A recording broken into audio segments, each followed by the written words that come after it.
رب العالمین په دنیا کې چې انسان پیدا کړی دی او بیا د دې انسان د هدایت لپاره الله پیغمبران او کتابونه نازل کړي دي. کم قوم چې په دنیا کې د پیغمبر تابعداري وکړه او پاغه کتاب چې د پیغمبر ورته وخو پاغه ایمان راوړو عمل یې په وکړو، دا قوم په دنیا کې هم کامیاب دی او آخرت هم د کامیابی دی. او الله که داسې قومونه تیر شوي دي نو هغه الله کامیاب کړیم دي. کم قوم چې په پیغمبر ایمان نه دی راوړی، د هغه په کتاب ایمان نه دی راوړی او لویي او کبر یې کړی دی، رب العالمین هغه قوم په دنیا کې هم تباه کړی دی، آخرت هم د رسوایی دی.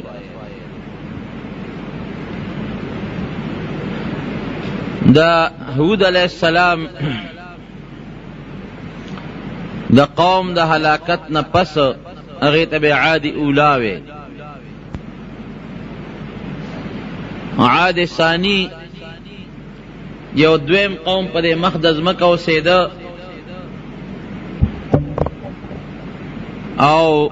هغوی به شرک کو، د بوتانو عبادت به کو. رب العالمین قرآن حکیم کی تقریباً په 16 سورتونو کې ذکر کئی. اوسیدل به د شام او د حجاز د مکې مکرمه او مدینه منوره په دې مینس کې لوړ دنګ دنګ غرونه دي او پاغه غرونو کې د دوی آبادی وي، هغې کې به اوسیدل. تاریخ لیکي ألم تر كيف فعل ربك بعاد إرم ذات العماد التي لم يخلق مثلها في البلاد وثمود الذين جابوا الصخر بالواد. دغه قوم ته سمودیان وي او غرونو کې ځان لا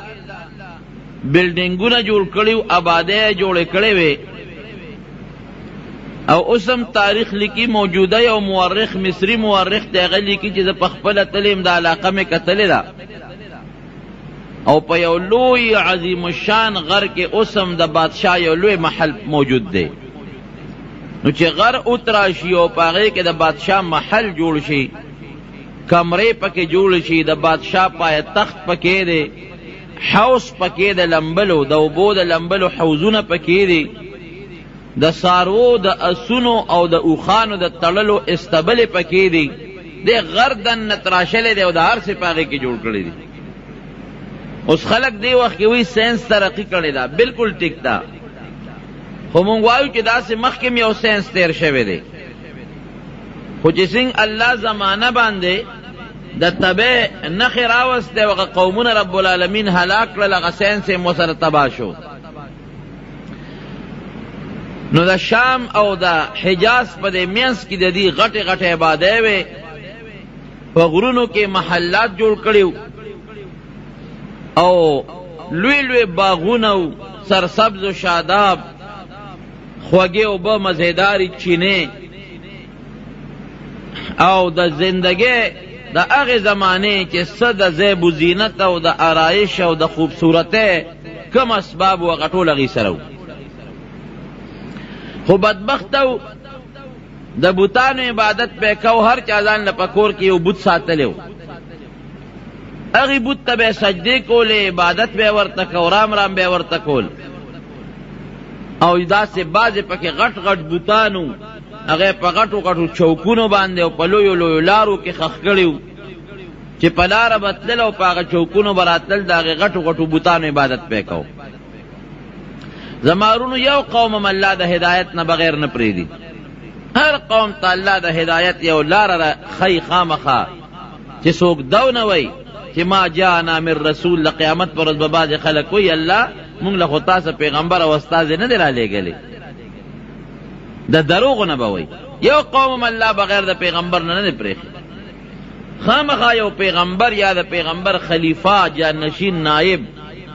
دا هر یو قوم ته الله را لېږلی دی لئلا یکون للناس حجة بعد الرسل، چې څوک د چا دلیل پاتې نشي چې الله پیغمبر ما ته نه دی راغلی، قانون او کتاب ماله نه دی راغلی، چې دا بانه د خلکو ختم شي.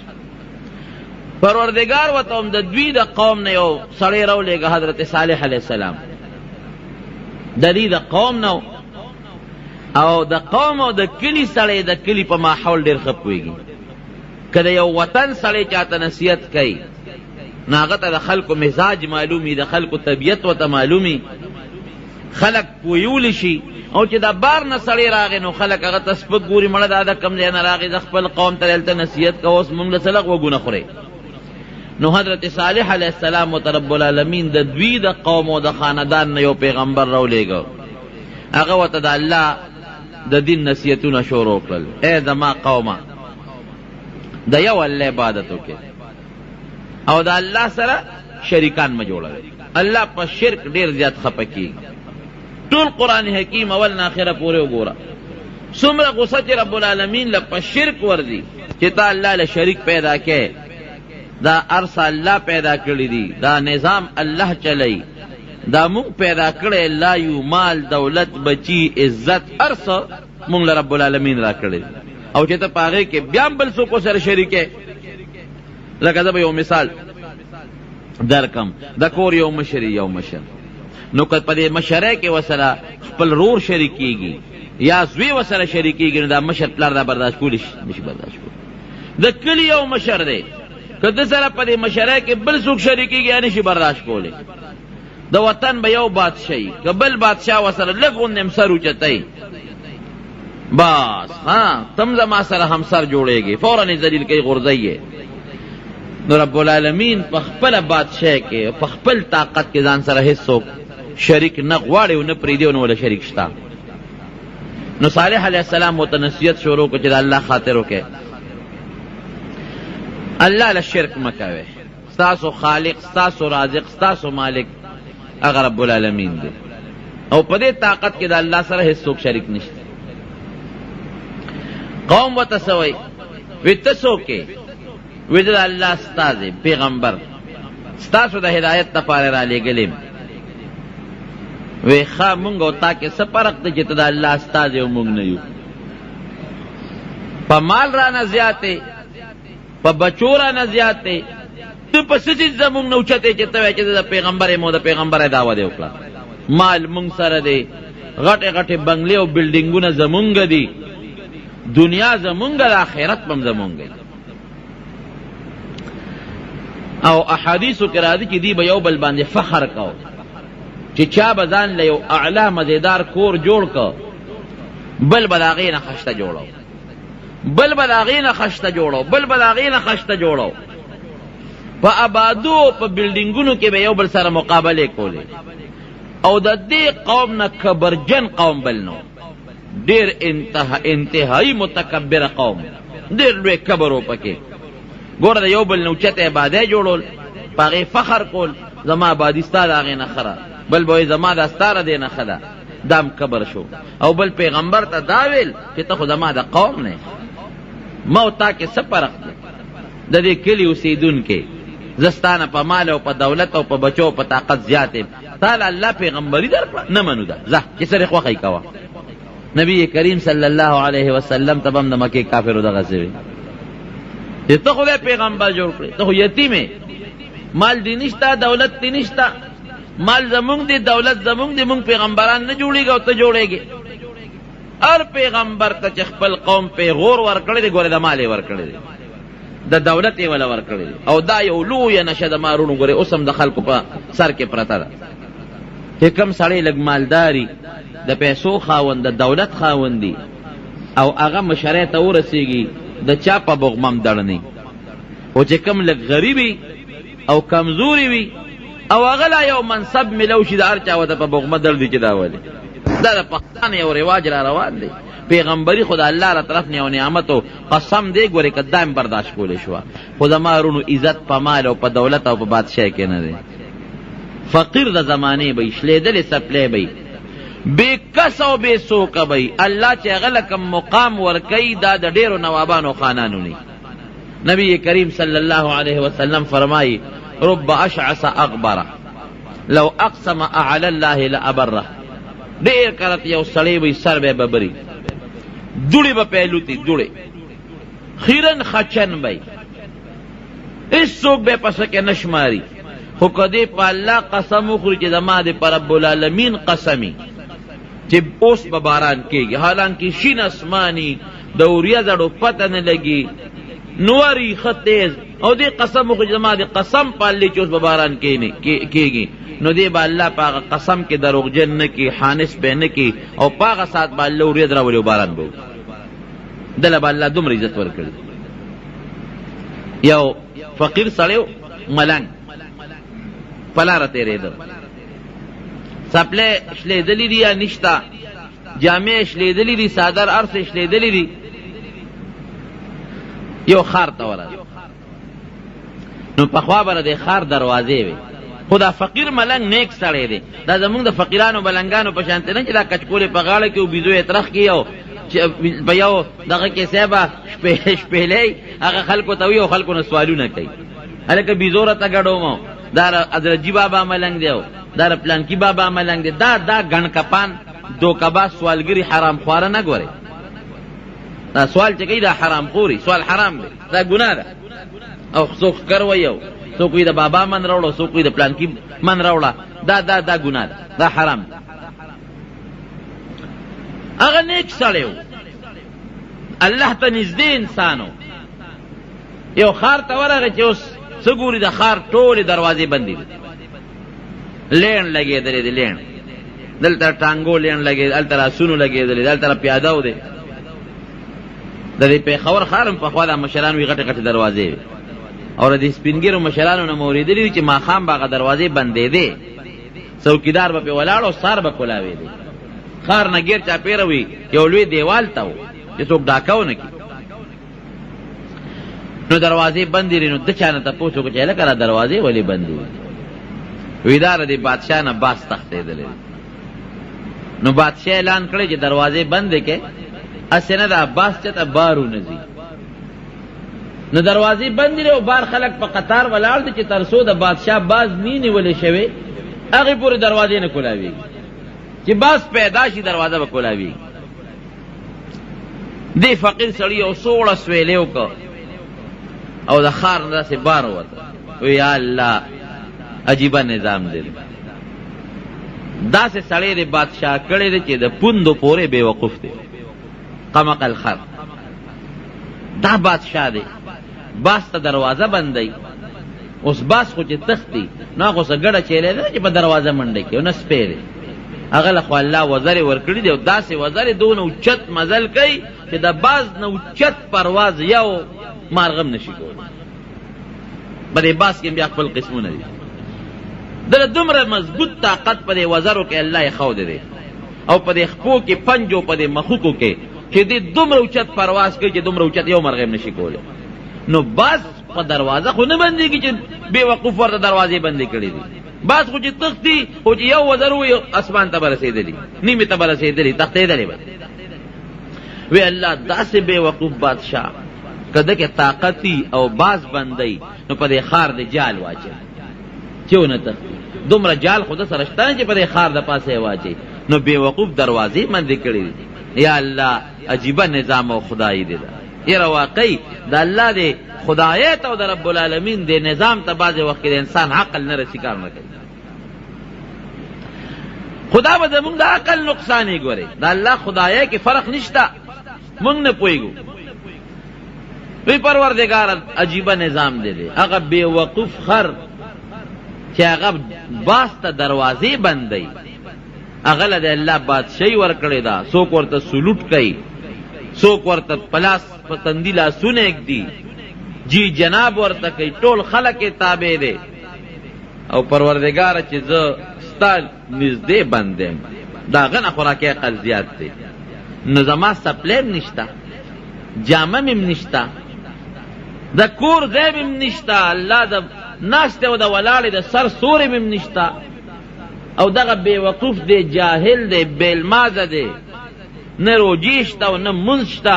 او دا جہان قمقل غلط سور کری دے او زخستانیز دے بندیم اللہ دا مال دے سرا کری دے ناشنا خدای دے نا ماتم یو دل یو سری خبر کول یو خان یادو وی گورا وی دا قدوم موٹری دے او بلا جایدادونه دی او بنگلې دی او ټکي مونځ نه کوي او موږ ټول ورځ خدای پاک ته لګیا یو مونځونه کوو زموږ د پیسې درک نه لګي بعضې سړی وایي داسې نو دم دا وایي چې پروردګاره مونږ خو دا کونډۍ او دا تندي ته په دا سجده کې وسولوله او نه کور شته او نه جامه شته او ته هغه نظام ته وګوره نو دی په هغه بیابان کې وده شو رب العالمین یې په خوب کې ولید الله سړي ته هدایت کوي بنده ولې په سوچ او په پریشانۍ کې وی الله په دې پریشانۍ کې مجھے زموږ د علاقې د بادشاه ډېر سخت مقل چې باست هم دروازې بندوي خدای هغه له غټه بادشاهي ورکړې ده مونځ نه کوي روژه نه نیسي او ډېر بدعمله دی او بې وقوف دی او خدای مونږ خو تا ته په سجدو د تندي وسولو زمونږ د سپلو درک نه لګي نه جامه شته نه پیدا رسم نشته عجیب ناشنا خدای دی ده رب العالمین ورته وایي چې بنده ده خو اسانه خبره نه زما خو یو خبره چې دی وایم کن هغسې شي زه به اوس د هغه نه د هر سوالم تاله به درکړم او تا نه به د هر سوالم هغه لبه دا خو د سکنډونو خبرې دي ته به اوس د هغه په ځای بادشاه شي او خلک به درته سلوټونه کوي او صاحب د دنیا غلامان او مریان او بنگلې به دي وي پوره به د دې ښار بادشاه شي او داسې الله کولی شي که نه شي کولی جواب راکړي نواز شریف بادشاه نو او دا چې موجوده کم صدر ده به ورته سلوټ نه کو بوټله به یې درز ورکړو په تندي به یې ورته لاس کېښود هغه نواز شریف جیل ته لاړ او نن یې په خپل وطن کې ځای نشته په خپل ملک کې ځای نشته او هغه سلوټ والا راغی او د هغه په کرسی کېناست تؤتی الملک من تشاء وتنزع الملک ممن تشاء قرآن حکیم کې الله فرمایي چې چا نه وغواړم بادشاهي ته والم او چې چا له وغواړم هغه لی ورکړم وتعز من تشاء وتذل من تشاء الله چې تو غواړي چاله عزت ورکړي او چې تو غواړي چاله ذلت ورکړي نو بادشاہی عزت ذلت بادشاہی اغشتل دا د رب العالمین په اختیار کې دي دا د چا په اختیار کې نه دي اوس په سکندونو کې دا غنار سالم او تاله درکو او چې ستا دا کم نعمت دا باغله ورکړي الله زما څه نعمت دا شلیدل جامې او شلیدل سب نه نه نه دا څه نه دا ستا پړه کې چې کوم ایمان پروت دی دا باغله ورکړي ستا دا جامه به مغله ورکوم ستا دا شلیدل پیزار به مغله ورکوم ستا پړه کې چې ما سره کوم مینه دا به مغله ورکوم تو چې کوم عبادت کې او کوم منځ کې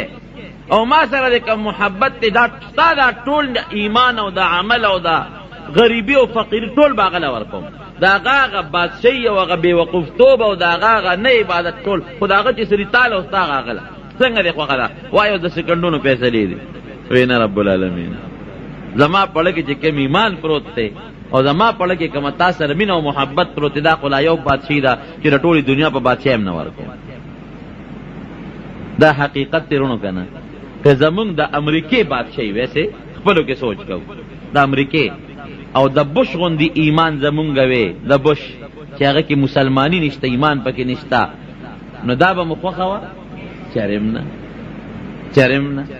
که د روس بادشاه وی او خدای دې نه منه د چین بادشاه وی او الله دې نه منه هغه ښه وه او که دا د جوار او د غنمو ډوډۍ چې د الله ایمان پکې دی دا خوند کوي دا خو د دنیا نظام دی یو 2 میاشتې به یو 3 میاشتې یو کال به یو 10 کاله به یو 15 کاله عمر یې که 100 کاله عمر یې که ختم د هغې خلکو خو آخرت تباه دی الحمدلله زمونږ خو آخرت شته که نه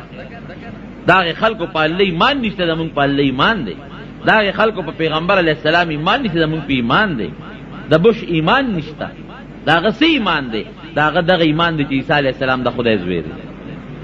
مریم بیبي د خدای ښځه ده عیاذا بالله زمون خو دغه ایمان نشته مون خو وایو دا ټول د الله مخلوق دی د الله بندگان دي نه الله له زوی شته او نه وله ښځه شته وی نه الله دا مې نه دي پکار نو جناب دا پیغور اوس هم بعضې خلک د فلانکي مال دی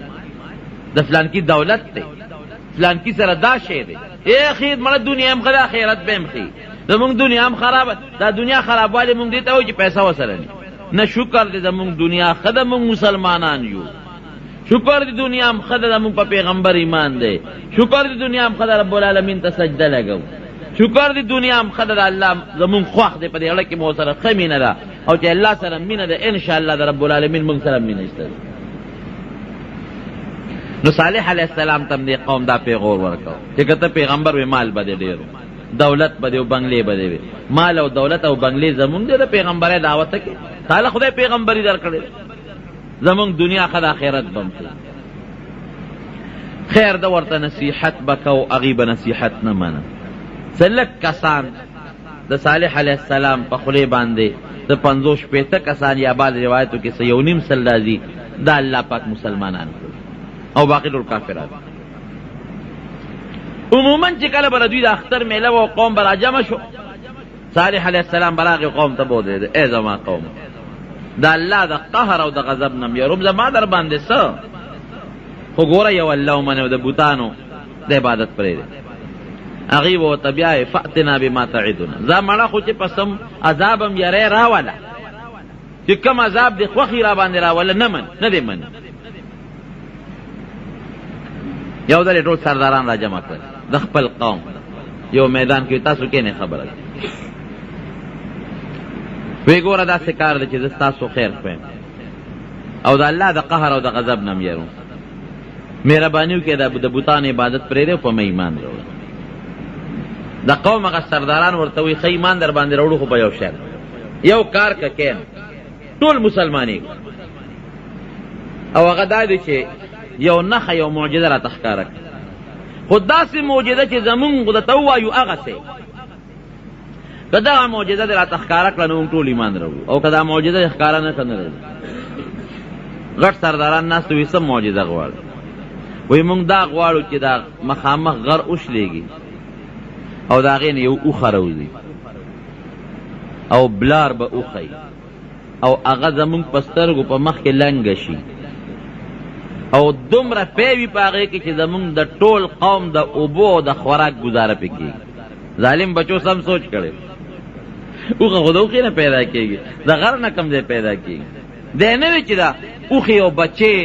غټ شي او پی پکې پیدا شي، نه ده چې د دې غر نه دا غر اوښلېږي او د دې نه روځي او مونږ ورته ګورو روځي.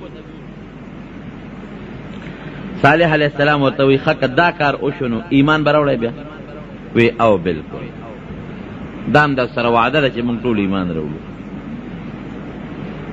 وی ګوره یو خبره درته کوم، که الله دا معجزه ښکاره کړه او دا کار یې وکړ او بیا هم تاسو نقصان وکړه، ایمان هم راونړه یا د هغه معجزې بېعزتي مو کړه، دا واورئ ګوره ټول به تباه کېږي. سوچ پې وکړئ. وی نه بس دا زمونږ وعده ده چې څه قسمه قسم وی او هر څه وی در سره کو او ټول مسلمانېږو، بس دا ستا د پیغمبرۍ او دلیل که دا شی ښکاره شو مونږ ته پته ولګي چې ته د خدای پیغمبر یې، ځکه دا کار بغیر د الله نه بل څوک نه شي کولی، او که دا کار نه کېږي نو سر مه خوږوه. حضرت صالح علیہ السلام رب العالمین ته وجړل،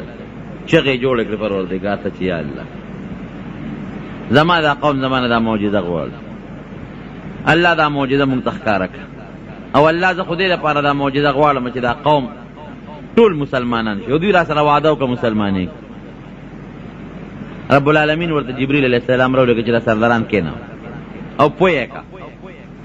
چې که دا اوښه خو زه درته اوس را پیدا کوم، خو که دې له چا ګوتې یوړې پوه یې کړه چا زخمي کړه چا وشړله د خپل فصل نه نو فوراً به دا قوم تباه کوم. دویم دا دی چې د دوی یو مخصوصه چینه وه، د هغې نه به یې اوبه څکلې، یو ورځ به د دې اوښې وي د اوبو او یو ورځ به د دوی د ټولو وی. کومه ورځ چې د دوی د دې اوښې د اوبو د څکو وي نو په هغه ورځ به نه د دوی ګډه راځي، نه به چیلی راځي، نه به دوی راځي، هېڅ څوک به هم اوبو له نه راځي، او یو ورځ به د دوی وي یو ورځ د اوښې. پوه یې سرداران یې راغونډ کړل، وی کېنه، وی بلکل الله زما خبره مني، دعا مې قبلوي، دا اوښه را پیدا کوي خو په دغه شرط هم خوښي، وی بلکل مونږ ته منظور دی. مفسرین لیکي احادیثو کې م راځي چې مخامخ غر باندې زلزله غوندې راله وړقېده، دې ټولو سردارانو ورته په خپلو سترګو کتل او چې وړقېده نو داسې اواز یې وکړه لکه اوښه چې لنګېږي او اواز کوي، او اوچاو د هغه غر او د هغې نه اوښه راووته، دوی ورته کتل مخامخ، بلار به اوښه وه ښه غټه سربه، د دې مخکې د هغې بچې پیدا شو، صالح علیه السلام د پړي نه ونیوله او د قوم سردارانو چې څومره د قوم مشرانو ټول ولاړو وی ها دا واخله دا د الله معجزه دا بغیر د الله نه بل څوک کولی شي نشي کولی او چې زما په دعا الله دا ارسو کړ دا د ما معجزه ویم دیتا چې د پیغمبر د لاس نه داس یو کار ښکاره شي چې هغه د عام عادت او د عقل خلاف د عقل خلاف د عام عادت خلاف دا یو لویه نښه رب العالمین ما ته راکړه اوس ایمان راوړی که نه راوړی نو د قوم بعضې سرداران هغې ایمان راوړو مسلمانان شو بعضو وی مونږ خپلو ملګرو سره مشوره کړو چا وی یاره دا خو جادوګر دی جادوی را باندې وکړه خو خیر څه موده د اوښې ډېر قدر کوو یو بل ته به یې ګورې پام کوي چې اوښې له ګوتې یو نسې پر زړه کې خو پوه وو چې دا د الله معجزه ده پیغمبر معجزه ده اوښه څنګه اوښه وه اوښه کې د هر یو قسم رنګ و پکې رنګ خشته مزینه مزیدار تور سپین شین زیړ بعضې دغه یې که نه دغه ته تاسو وګورئ د طاووس ته چې هغه وزر اوچتې کې څومره خشته مزیدار ښکاري یا دا پړانګ تاسو لیدلې د هغه سرمن څومره مزیداره برګه بروګه خشته ښکلې ښکاري نو الله تعالی په دې اوښه کې مختلف قسمه رنګونه پیدا کړي دومره ډولې اوښه چې په مخ د ځمکه دومره ډولې څاروي چرته نو ځکه د الله په قدرت پیدا شوي یو ورځ به راتله په د چینې اوبه به هغې څښلې چې په چینه به یې خوله کېښوده غټه سر به اوښه وه ټولې اوبه به یې وڅښلې بچي به یې ټولې اوبه وڅښلې دوی ته به اوبه نه پاتې کېدې او بله ورځ به رب العالمین هغې له اوبه ورکولې داسې به نه وه چې د هغې اوبه به نه وې نه په بله ورځ به د هغوی باقاعده رالل منګي به یې ډک کړل لوښې به یې ډک کړل اوبه به کمېدې ورته نه د هغې انتظام هم پوره خو یو ورځ نمبر د اوښې یو ورځ نمبر د دوی بل دا اوښه به سرېده په دې ټول دشتو بیابان په غرونو ګیا به یې خوړه چا ګوتې نه شو وروړی خو دومره هوښیاره وه چې چا به باغ کرلی و یا چا به خپل فصل کرلی و هغې له به یې خوله هم نږدې نه وړه هغه ګیا به یې خوړه چې کوم به په دې غرونو کې کېده هغه بوټو نه به یې ګیا خوړه چې کوم به د غرونو بوټي به هغې کې به ګرځېده چا کې جرت نو چې چا منې کړې وې او یا چا ورته چوکه نیولې وې یا چا شړلې وې ټوله ورځ به وګرځېدله اوبه سرېدله ماښام به راله چې رابله د دنیا دا خلک به ورته پلین باندې ولاړو او چې تیله به یې وله ګوتې یوړې پی به ترې را روان شو دومره پی به یې کول چې د ټولو سمودیانو د نرو ښځو د بچو انتظام پکې و دومره پی چې دی بس کلو مو د ډوډۍ کار به یې مولی کوو ځکه د الله د معجزې اوښه وه او داسې هم نه وه چې په لش کې سخته وي بعضې څاروي وي چې هغه لشي د هغې نه پی په زور روزي انسان لاس ستړي کړي نه چې څنګ به یې تیله وله ګوتې یوړې لکه د بمبې غوندې به تې دا پی رابېدل او له دنیا خلکو سره به لوښي زنانه او ماشومانه به یې تې ډک کړل او کورونو ته به یې وړل څه موده خو خلک ډېر خوشحاله مفتو کې پی میلاویږي او د الله د قدرت او د پیغمبر د معجزې پی دي او فایده په پیو کې سوا یو یې د اوبو کار ورکو یو یې د ډوډۍ کار ورکو یو یې د دارو کار ورکو که د چا به تبه وه ورشئ هلې د اوښې پی راوړئ اب یې پې اوسکل تبه به یې جوړه شوه کله چا په سر درد و هله ورشئ د اوښې پی راوړئ زر به یې پی راوړل اب یې اوسکل سرخوږې به یې ښه شو چې چا ته به څه قسمه بیماري وه مشکلات به و غم به و تکلیف به و بس دا د یو بهتر پیو د پیغمبر د معجزې هغه به یې اوسکل هغه بیماری هغه تکلیف هغه غم هغه درد هغه خوږ اب ورته رب العالمین جوړو خو خوشحاله راتلل به صالح علیه السلام ته به نږدې کېدل هم خوشحاله خو چې ورځې څومره تېرېدلې نو شیطان پکې کار شروع کړ بعضې سردارانو خو ایمان راونه دا پراپېګنډه جوړه شوه دا خو جادوګر دی مړه زمونږ اوښې ته حاجت دی مونږ سره خپل څاروي لږ دي څه زمونږ څاروي شته که نه زمونږ ډوډۍ ته حاجت دی زمونږ لږې ځمکې دي زمونږ لږې میوې دي څه چا به ویې مونږ د پیو نه سیکن شو لکه څنګه بني اسرائیلو ته به هغه من او سلوا راتل څه مودې وخوړل او بیا ویې یاره چې ته غنم او جوار او اوږه او مسور پکار دی او پیاز او دال پکار دی الله ورته وی ځای ورځی دغه ښار ته چې دال او مسور هم خوښ دي خدای هم بې خو باسه بني اسرائیلو ورځی پې همغه یې نصیب شو دغه رنګې بعضو به یاره بس مونږ په پیو څه کوو لږ پی خو نه دي چا به وي زمونږ د غرغه ګیاګانې او خوراکونه ټول خلاص کړل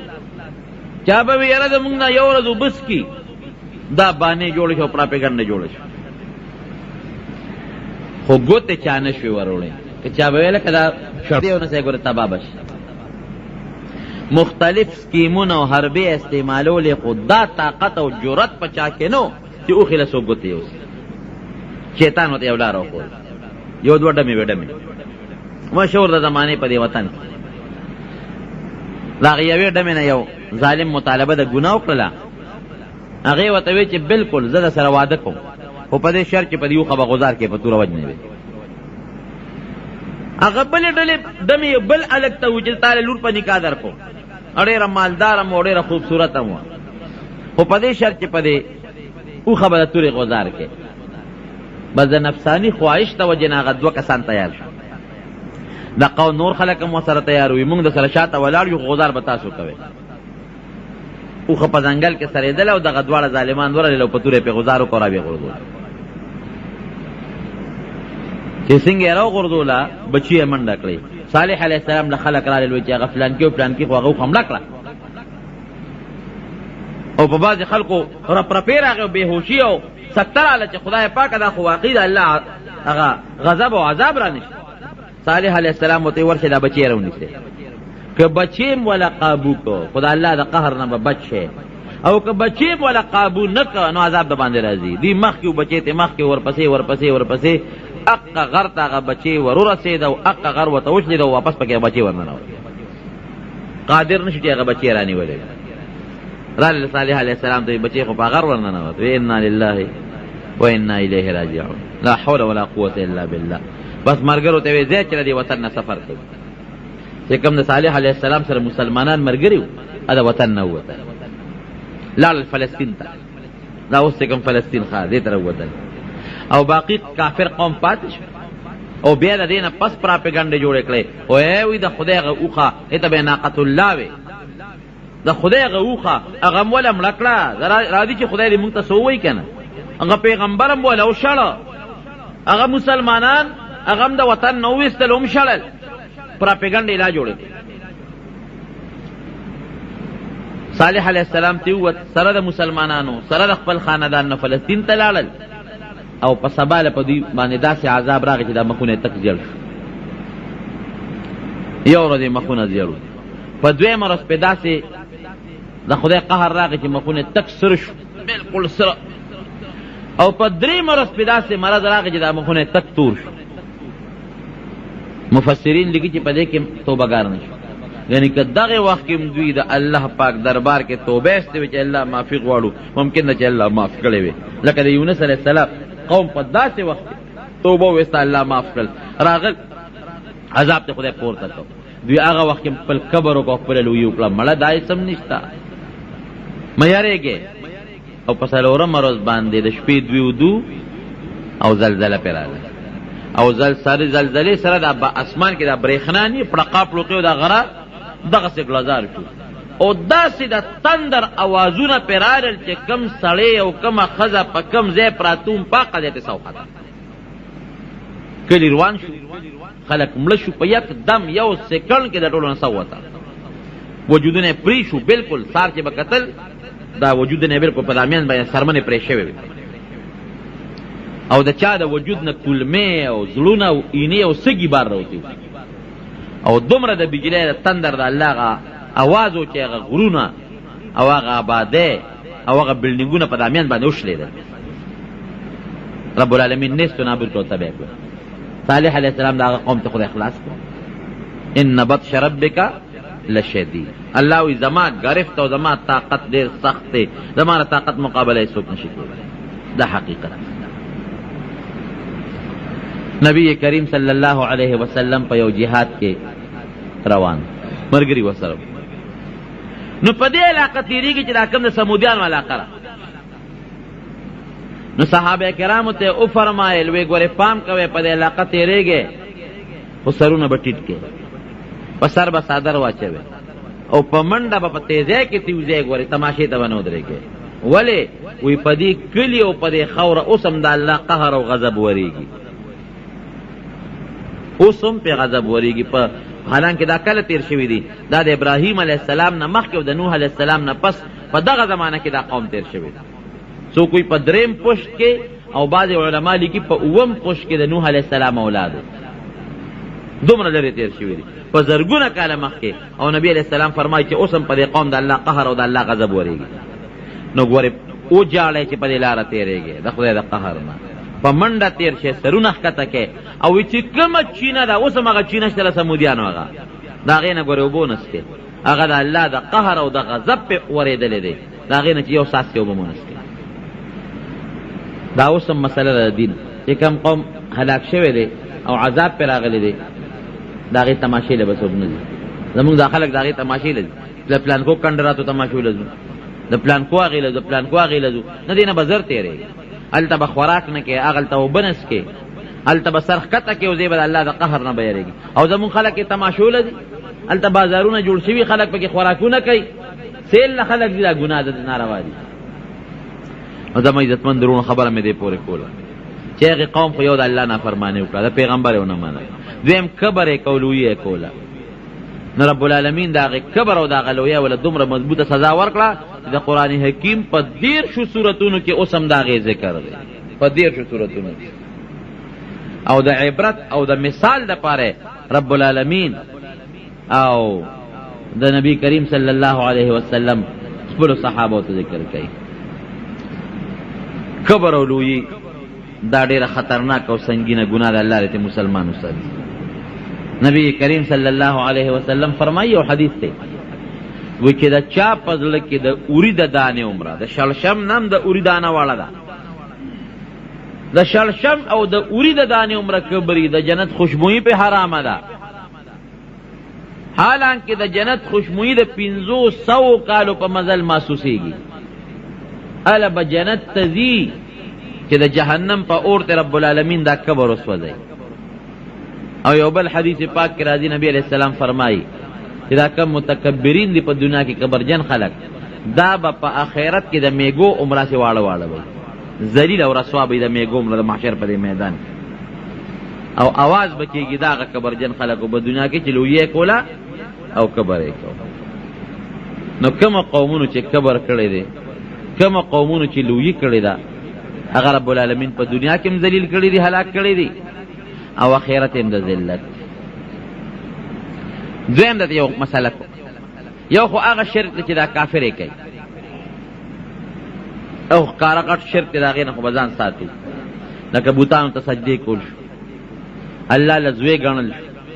الله له لور ګڼل شو، الله را دې هر څه عیبونو نه پاک دی. لیکن زمونږ په دې وطن کې بعضې خلک دا واړه واړه شرکونه کوي. واړه شرکونه څه شی دی؟ ریا ګوریم شرک دی، راکوټه شرک. نبی کریم صلی الله علیه وسلم فرمای ان اخوف ما اخاف على امتی الشرك الاصغر، ډیر د یاري سیز چې د خپل امت یریږم هغه راکوټه شرک دی.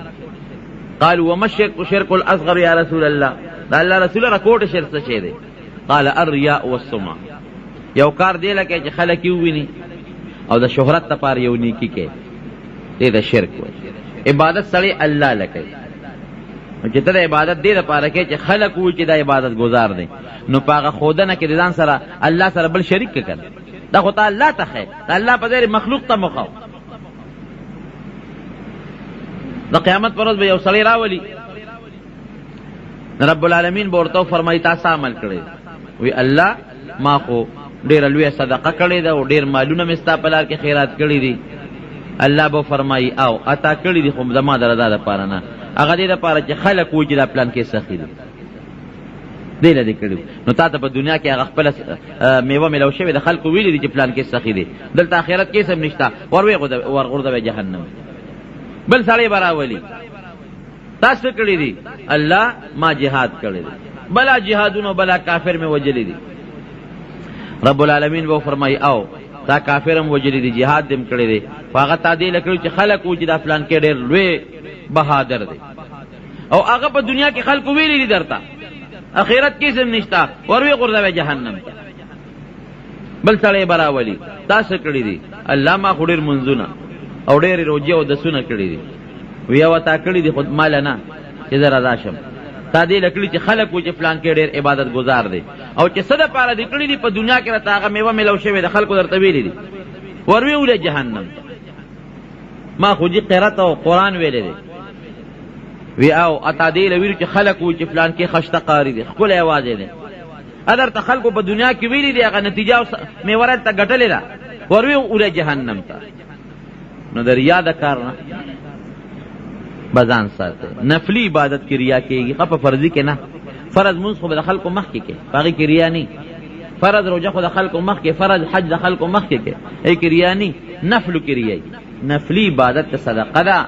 که نفل دی که پټه روزه نفلی نه سي که تهجد کې هغه د خلکو نه پټ کا چا تخکارا کا وما. دویم که زیارتونو لذي وختنه به زیارت ته نه کې وختنه به الله نه کې او کدا دی وی چې ای زیارت مال زوی برا کې پلان کې زیارت به می جوړی پلان کې بابا به می جوړی دام شرک ته ګور دا غټه ګناه ده په دې الله خپکیږي. زیارتونو لتل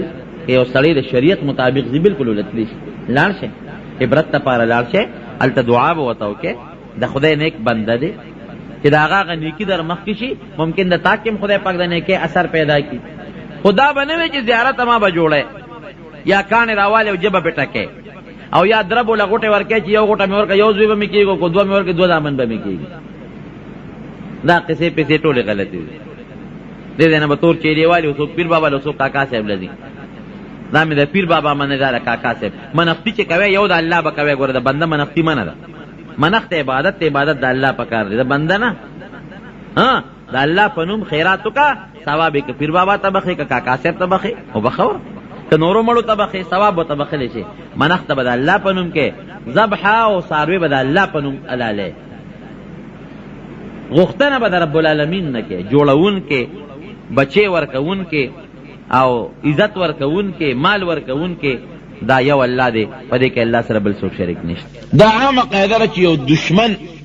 کله په مسلمان باندې د ظلم اراده لري نو عمده هغه مسلمان نه یو سړی روچت کې وغله پیسې میسا او اختیارات ورکړي او پاغه یو وي. دشمن به ذات مسلمان نشي والی. دشمن که مسلمان وي دي مسلمانانو کې یو ولا پیدا کی او منافق را پیدا کی هغه منافق باندې مسلمان وي. دا عامه قاعده په خواله زمانه دا قصه روانه ده. نو فرعون بني اسرائیل باندې خو ظلمونه کول نو د بني اسرائیل نه د موسی علیه السلام د ترزوی قارون روچت کو تب د قوم صلی او بس تلګي او سعودي بني اسرائیل کې کار کاوه. هغه د بني اسرائیل نگران مقرر کړو هغه په ډېر انتهایی ظلمونه کول. بادشاہ ته به لېګل ډلې مقرر کړو چې تاسو به د بادشاہ خدمتونه کوئ څوک به لختی صفا کوي څوک به له متیاز غورځوي څوک به له زمیندارۍ کوي څوک به له ګیډي راوړي خشاکونه به له راوړي څوک بلاري کوسي ولا جوړوي خزه به راغوي د کورونو خدمتونه کوي. دې دا قارون په دې مقررو او مال او دولت دومره د سره چې په حدیثو کې راځي بلکې قران حکیم کې الله فرمایي چې دومره دولت و سره چې د کونجان د جرندوبا یو لوی ډلې په چې چتبتنو کنجانې به په یو مضبوط ډلې ځان سره په اوږو باندې او په سارو ګرځولې. دا کنجانې خو نه وي لکه زمونږ د اوسنۍ کنجانې چې کومې دي. دومره دولت وسره لویه ډله هغه صرف په دې مقرر وه چې د قارون د خزانو کنجانې به ګرځوي هغې به چابیانې ګرځولې.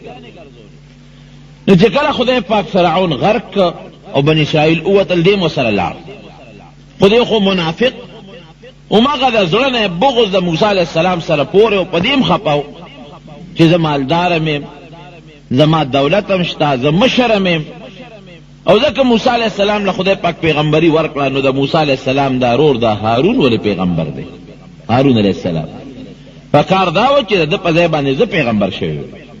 دیم یو بغض او حسد د موسی علیه السلام سره چې دا کشر راغی او د پیغمبري ملو شو او بیا د خپل لور پیغمبر کو زیره ترزوی او مال ما سره دولت ما سره مال نبوت رانه کداواله الانکه دا نبوت دا د خپل اختیاري شیز نه دا الله خو خلق الله يعلم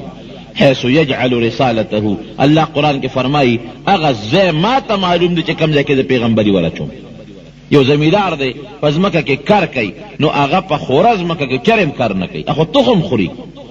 هغه ځمکه کې کار کوي چې هغه جوړه ځمکه وي، خوږه ځمکه وي، بیا نورم پاکه او جوړه کړي، د هغې نه پس پکې غنم کري. یعنې په دې دش بیابان قیمتي ځمکه ده، سړک په غاړه ځمکه ده او د مرلو ځمکه ده، خو یاره ډاګه میدان دی نو چا پکې غنم ونه کرل. دا څوک نه کوي چې دا ځمکه قیمتي ده دې کې غنم کوي، نه هغه ځمکه کې قیمت ته څوک د ځمکې نه ګوري. راشه دا پېښور کې مې 10 مرلې یا 15 مرلې پلاټ واخېسته او دا خو ډېر قیمتي به 15-16 لکه شو، دې کې به غنم کرم. هغې کې څوک غنم نه کوي، قیمت زیات دی خو د غنمو قابله نه ده. دغه رنګ یو سړی مالدار دی، نو یو زمیندار سړی هغه ځای کې غنم کوي چې هغه ته پته ده چې دا غنم زرغونی. رب العالمین به پیغمبري غوندې لوی نعمت هغه چاله ورکوي چې هغه ته الله ته پته چې دا وجود د پیغمبرۍ قابل دی. سختم برداشت کولی شي، تکلیفونه هم د قوم برداشت کولی شي، او ما ته هر وخت جاړي بم او د قوم دپاره د هدایت یو ذریعه به مي. تاسو وګورئ د پیغمبرانو حالات. نو قیمت او مال ته خو ته نه ګوري چې مال قیمتي ځمکه کې کار کوي او کاش پکې کوي، هغه ځمکه کې کوي چې هغه تخم زرغونی. دغه رنګې الله مالدار ته نه ګوري. مال څه شی دی؟ خدای پاک چې غوښتل بعضې پیغمبران یې هغه هم پیدا کړي دي چې هغه د ټولې دنیا بادشاهانو، لکه سلیمان علیه السلام. خدای پاک چې غوښتل نو هغه پیغمبران هم خدای پیدا کړي دي چې هغې سره ډېر لوی دولت و، لکه اسکندر ذوالقرنین، حضرت داود علیه السلام، سلیمان علیه السلام. بادشاهان مو د ټولې دنیا بادشاهي ورسره وه، لیکن مال ته خدای نه ګوري. الله هغه د پیغمبر وجود ته ګوري چې دکې صلاحیت شته او که نشته. نو قارون په دې غصه و چې ما ته پیغمبري میلاو نه شوه، او موسی علیه السلام زمانه کشر دی، د هغه ورور هارون علیه السلام زمانه کشر دی، هغې ته میلاو شوه. لکه دا نفاق و، لیکن دا ورته پته ولګېده چې موسی علیه السلام خو د خدای برحق پیغمبر دی، خلاف خو یې کولی نه شم. نو چې کله موسی علیه السلام و بني اسرائیلو هجرت کو او اوتل وادي تیه ته فرعون د هغه قوم خدای غرق کړ، دا قارون مو سره لاړ. خو دې منافق دی چې لاړ ورسره هلته کې د یو سکیم او یو سازش جوړ کو چې دا موسی علیه السلام به په کومه طریقه زه بدنام کړم. چې دې مې بدنام کړ، دا عامه قاعده ده، یو نیک سړی وي یو عالم وي، نو که ته هغه عالم بربادول غواړې نو ته بدنام کا، قوم ته بدنام کا، جامع گنده کا، پلیته کا. نو چې کم زرګونه یا لکونه یا سونه خلک د هغه تابعدار دي، بس هغه به په یو سات لر شي. لکه خلک خو یو نیک سړي پسې رواني، خو د هغه د نیکۍ د وجې نه رواني، او چې تا دې ته خبره جوړه کړه چې د هغه نیکي دې برباده کړله او خلکو ته ثابته کړه چې دا خو یو نیک سړی نه دی، دا خو یو ګنده سړی دی. نو مسلمانان خو نیک سړي پسې د نیکۍ د وجې نه دي، بیا د چا کار سره چې دغه نیک سړي پسې ځي. نو قارون په دې سوچ کې لګېدلو چې دا موسی علیه السلام به زه کله دا قوم به تې واړوم او دا خلک به تې واړوم، او په کومه طریقه به زه دا موسی علیه السلام بدنام کړم. پیسه خو ورسره وه، نو یو سکیم یې جوړ کړو، یو سازش یې جوړ کړو، او د کبر هم ډېر زیات و. دته به د خپل قوم بعضې کسان وویل چې ګوره مونږ خو موسی علیه السلام پیغمبر دی، مونږ خو د هغه ډېر عزت کوو، احترام یې کوو، ته د هغه مخکې هم ګورې داسې ډېر د کبر خبرې کوې. لا تفرح ان الله لا يحب الفرحين. کبر مه کوه په دې مال باندې. ګورې د خدای پاک ګورې کبرجن خلک نه خوښ، او دا حقیقت هم دی رونو. خدای دې مونږ کې عجزي پیدا کړي. الله فرمایي الکبریاء ردائي، وی دا لوی زما صادر دی، او زه خپل صادر کې ګورې ځان سره بل څوک نه پرېږدم. یو انسان کبر کوي نو خدای پاک هغه له خامخا ذلت ورکوي. لږ غوندې خو به یو پوټی لویي استعمال کړي. فرعون ته وګوره، کبر یې وکوي انا ربکم الاعلی، خدای غرق کړ. دغه رنګې ورپسې هغه حامان ته وګوره، هغه شداد ته ورپسې وګوره. دغه رنګې اوس د موسی د نبي علیه السلام دشمنانو ابو جهل ته وګوره، څومره کبر ابو جهل شروع کړی. عتبه ته وګوره او شیبه ته وګوره، دا د پیغمبر علیه السلام دشمنانو، کبرجنو، ځان ته به لوی وی او مسلمانانو ته به ذلیله نسبت باندې کتل. خدای پاک هغه مسلمانان دومره عزتمن کړل چې تر ننه پورې د یو ادنا دا چې د دنیا په نهایت باندې یو کمزوري مسلمان، بې ماله مسلمان، هغه ته به تم دعا کې او په عزت به نوم اخلی، وی به حضرت بلال رضی الله تعالی عنه. او هغه لوی سرمایهدار او د دولت خاوندان چې کوم کافرانو، ابو جهل، عتبه او شیبانو، هغه ته به لعنت الله علیه، خدای دې په لعنت نازل کړي. هغې نوم به په بد والی او د مسلمان د هغه صحابي نوم به په عزت باندې اخلي. او کبر ډېر خطرناک شی دی. پیغمبر علیه السلام فرمایي تر څو پورې چې د انسان په دې زړه کې د شړشم د دانې برابر کبر پروتي د جنت خوشبویي پې حرامه ده. دا به توباسم دا کبر جهنم کې اوسو غوټې به ورکوم چې پاک یې کم د هغې نه پس به جنت ته ځي. دغه کبر سره به دې جنت ته چرته هم نشي تللی. لکه جامه چې سړی ایزي که نه ویې ډبی په هغه مشین کې واچي په سوباړو یې ووایي نو چې پاکه شي د هغې نه پس یې سړی اغوندي. دغه رنګې دا کبر به دې زه وباسم دې به زه ذلیل کوم په جهنم کې د هغې نه پس به بیا دې جنت ته ځي. نو کبر او انسان سره به څه کبر خوند وکړي او لویي به خوند وکړي. زمونږ خو چې معمولي په خېټه در شي نو بیا زمونږ د چغو نه خو په ګاون کې هم څوک خوب نشي کولی. معمولی چې په غاښ هم در شي نو زمونږ د هغه چغو د وجې نه بیا په ګاون کې هم څوک خوب نشي کولی. لږ هم په سر در شي نو بیا زمونږ نه په کندي کې هم څوک خوب نشي کولی. لږ غوندې او دسمات یا زیات شو یا بند شو، لږ تیز شو دستونه دې شو یا لږ بند شو، نو دې ته به خلقو وی ګوره لا کبر مه کوه، ان الله لا يحب الفرحین. دا کبرجن د خدای نه کوه، دا ته څه کې دا مال خو خدای در کړی ده به څه وی دا مال خدای را کړی، دا مال خدای نه را کړی، دا خو ما سره علم دی او تجربه ده او هنر دی، دا مال ما په هغې ګټلی دی، نه ما په هغې دا مال حاصل کړی دی. نو ګوره یو خبره دلته کې م یاد وساتئ، هېڅ چېرې دله خدای کمال درکه دولت درکه دا به چېرې م نه وایي چې دا زما کمال دی. دا به وایي چې که دا نوړی ډوډۍ ده یا د جوارو یا د غنمو دا مال الله را کړی دی. بعضې وخت د ابتلا د وجې نه به خدای پاک پتا یو امتحان به راولي، ابتلا به راولي، ته ګوري به الله زما په دې مال کې ته څه کې امداد کې که نه کې، د خدای په دې مال کې د الله حق ورکې او که نه ورکې. نو قارون جناب کبر وکړه لکه دغه دوه کسانو چې کبر وکړه، دا مال خو ما ته وایي خدای درکړه، وایي نه ماله خدای نه راکړه، ما په خپله پیدا کړی دی، کسب مې کړی دی، ګټه مې کړې ده. لکه انسان ته ګوره د انسان ګټې ته وګوره، ته بسې او ستا ګټه بسې. ډېر مالدارانه مولیدل چې مال یې برباد شو. راغی اوس موسی علیه السلام باندې دی خو منافق کافر نه به ځان وساتې، خو د منافق نه ځان نشي ساتلی. یا د اسلام په جامه کې د اسلام دشمني، دې ته منافق وایي. یو ښځه یو لمسوله و، هغې ته یې داسې چل به وکړي چې ته په موسی علیه السلام الزام ولګې چې ما سره څه ناجایز کار کړی دی، دومره دولت په دله درکړم. هغې ویې ډېره ښه جوړه یې ورسره وکړه. لوی موسی علیہ السلام ناست بنی اسرائیل راغونډ کړي په وادي تیغ کې زرګونه خلک دي، سوونه خلک دي. قارون پاسېده، وی موسی ته موږ ته نیکۍ تلقین راکې، یو په خپله دغه حال دی او موږ ته نیکۍ ښې. سهل مې دی، ښځې دی ته پاسه، ښځه پاسېده وی دی موسی چې دی نو ما سره دغه بدعملي کړې، د خدای په پیغمبر یې الزام ولګا. دا خبر الزام لګول اساني، هر چا باندې خلک الزام لګي، هر چا کې خلک عیبونه راوباسي، لیکن د هغې نتیجه سنبالول ګورې بیا ډېر ګران دي. نیکانو دپاره شیطان هر وخت خلک لمسوي. موږ پښتانه وایي که نه وایي چې دا بل ته یو ګوته نیسي دا درې ځان ته را ماتې کړي. ما کې به بېشکه غلطۍ به وي، ګناه به وي. موږ کم مولا دا ویلي چې زه د ګناه نه پاک یم. نو ته به په مولا کې، په نیک سړي کې، په بل چا کې به عیب راوباسې، لیکن ته د خپل ګریوان کې م سوچ وکړه چې دا کم عیب زه په دې فلانکي کې راوباسم چې دا ما کې م شته او که نشته. ما کې څومره عیبونه چې بلکې لټوم، زه خو ټول د عیبونو نه ډک یم.